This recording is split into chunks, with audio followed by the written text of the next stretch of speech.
Hello, and welcome to Family Folktales from the Nashville Public Library. I'm Susan Poulter, a librarian at the main library. Today's story is The Three Princesses of Whiteland, a Norwegian tale from Andrew Lang's Red Fairy Book.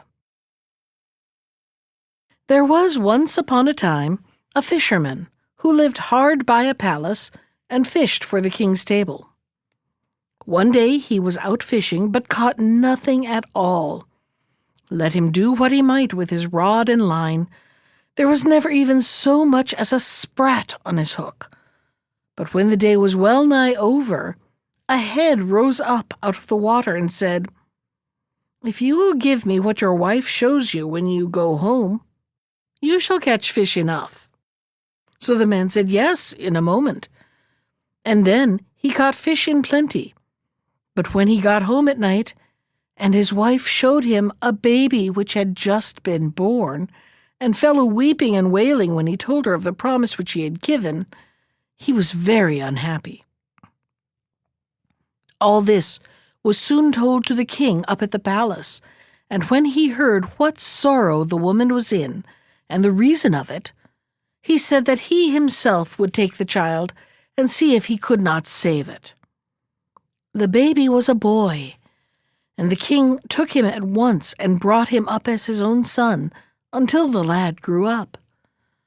Then one day he begged to have leave to go out with his father to fish. He had a strong desire to do this, he said. The king was very unwilling to permit it, but at last the lad got leave.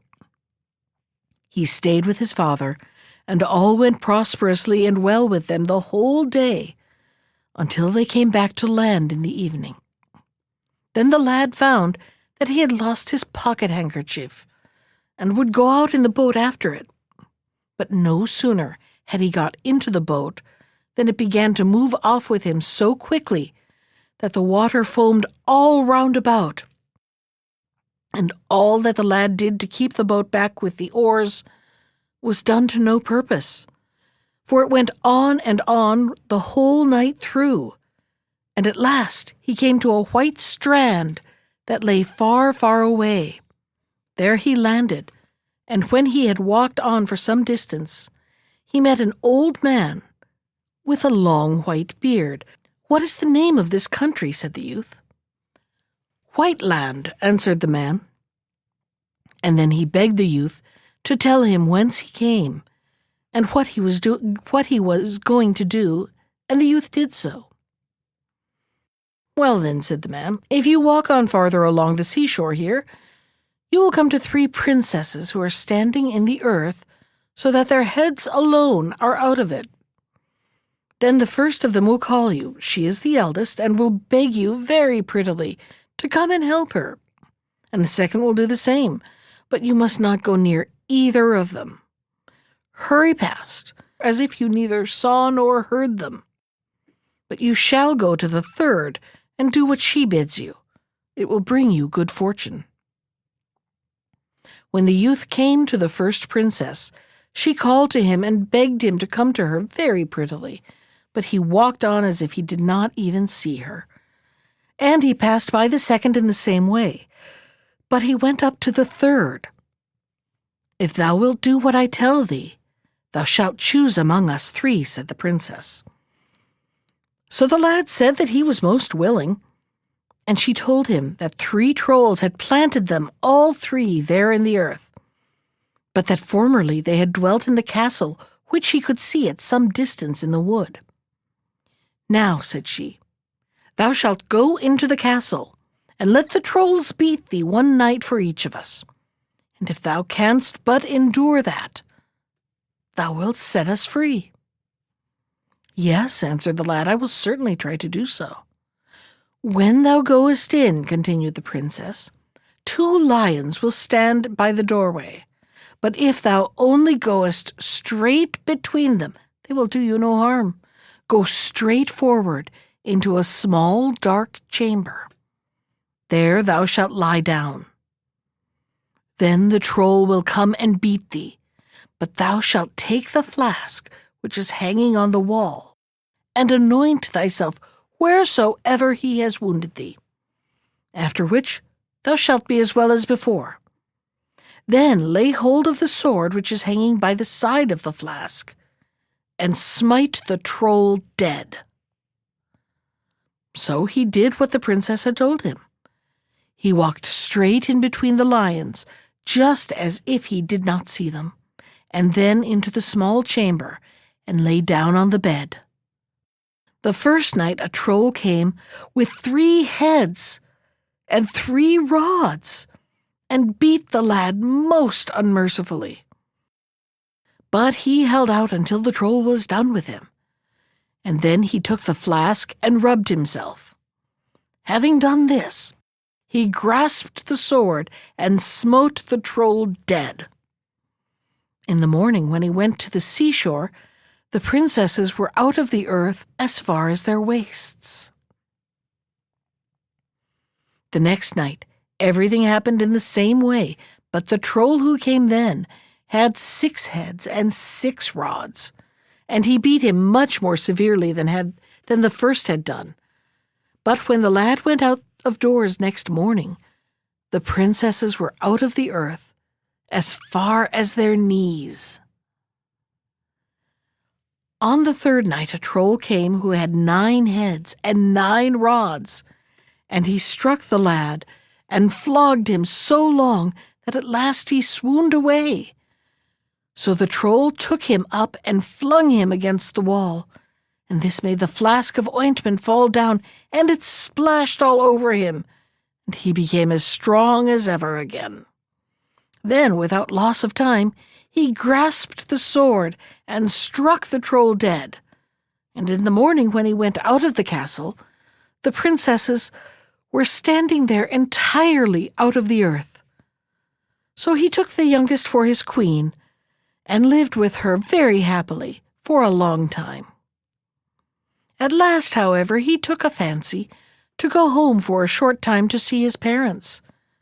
His queen did not like this, but when his longing grew so great that he told her he must and would go, she said to him, "One thing shalt thou promise me, and that is to do what thy father bids thee, but not what thy mother bids thee." And this he promised. So she gave him a ring, which enabled him who wore it to obtain 2 wishes. He wished himself at home, and instantly found himself there. But his parents were so amazed at the splendor of his apparel that their wonder never ceased. When he had been at home for some days, his mother wanted him to go up to the palace to show the king what a great man he had become. The father said, "No, he must not do that, for if he does, we shall have no more delight in him this time." But he spoke in vain, for the mother begged and prayed until at last he went. When he arrived there, he was more splendid, both in raiment and in all else, than the other king, who did not like it, and said, "Well, I can see what kind of queen mine is, but I can't see yours. I do not believe you have such a pretty queen as I have." "Would to heaven she were standing here, and then you would be able to see," said the young king. And in an instant she was standing there. But she was very sorrowful, and said to him, "Why did thou not remember my words, and listen only to what thy father said? Now I must go home again at once, and thou hast wasted both thy wishes." Then she tied a ring in his hair, which had her name upon it, and wished herself at home again. And now the young king was deeply afflicted, and day out and day in went about thinking of naught else but how to get back again to his queen. "I will try to see if there's any place where I can learn how to find Whiteland," he thought, and journeyed forth out into the world. When he had gone some distance, he came to a mountain where he met a man who was lord over all the beasts in the forest, for they all came to him when he blew a horn which he had. So the king asked where Whiteland was. "I do not know that," he answered, but I will ask my beasts."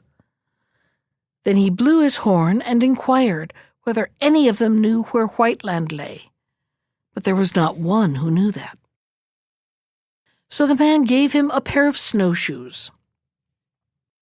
"When you have these on," he said, "you will come to my brother who lives hundreds of miles from here. He is lord over all the birds in the air. Ask him. When you have got there, just turn the shoes so the toes point this way. Then they will come home again of their own accord." When the king arrived there, he turned the shoes as the lord of the beasts had bidden him, and they went back. And now he once more asked after Whiteland, and the man summoned all the birds together and inquired if any of them knew where Whiteland lay. No, none knew this. Long after the others, there came an old eagle. He had been absent 10 whole years, but he too knew no more than the rest. "Well, well," said the man, "then you shall have the loan of a pair of snowshoes of mine. If you wear them, you will get to my brother, who lives hundreds of miles from here. He is lord of all the fish in the sea. You can ask him. But do not forget to turn the shoes round." The king thanked him, put on the shoes, and when he had got to him who was lord of all the fish in the sea, he turned the snowshoes round, and back they went just as the others had gone. And he asked once more where Whiteland was. The man called the fish together with his horn, but none of them knew anything about it. At last came an old pike, which he had great difficulty in bringing home to him. When he asked the pike, it said, "Yes, Whiteland is well known to me, for I have been cook there these 12 years.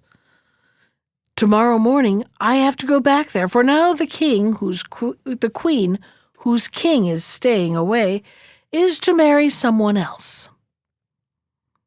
"If that be the case, I will give you a piece of advice," said the man. "Not far from here on a moor stand 3 brothers, who have stood there 100 years fighting for a hat, a cloak, and a pair of boots. If anyone has these 3 things, he can make himself invisible, and if he desires to go to any place, he has but to wish, and he is there. You may tell them that you have a desire to try these things, and then you will be able to decide which of the men is to have them." So the king thanked him and went, and did what he had said. "What is this that you are standing fighting about forever and ever?" he said to the brothers. "Let me make a trial of these things, and then I will judge between you." They willingly consented to this. But when he had got the hat, the cloak, and the boots, he said, "Next time we meet you shall have my decision," and hereupon he wished himself away. While he was going quickly through the air, he fell in with the north wind. "And where may you be going?" said the north wind. "To Whiteland," said the king, and then he related what had happened to him. "Well," said the north wind, "you can easily go a little quicker than I can, for I have to puff and blow into every corner.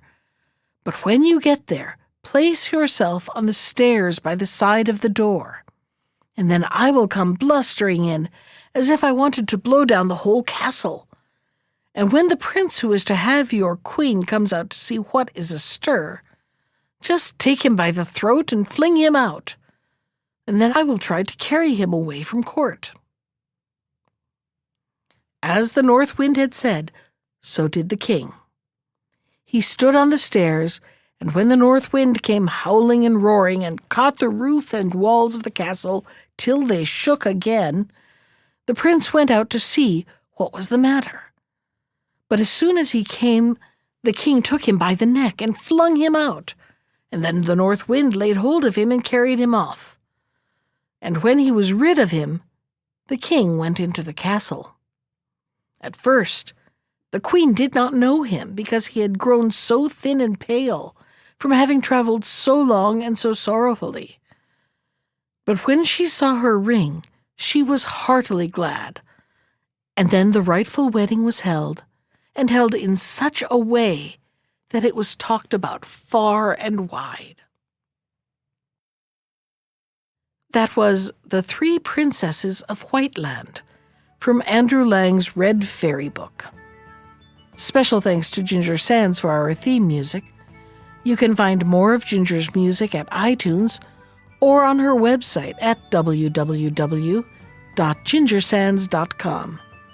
And if you'd like to comment on today's story, send me an email. I can be reached at susan.poulter, that's Poulter, at nashville.gov. Thanks for listening.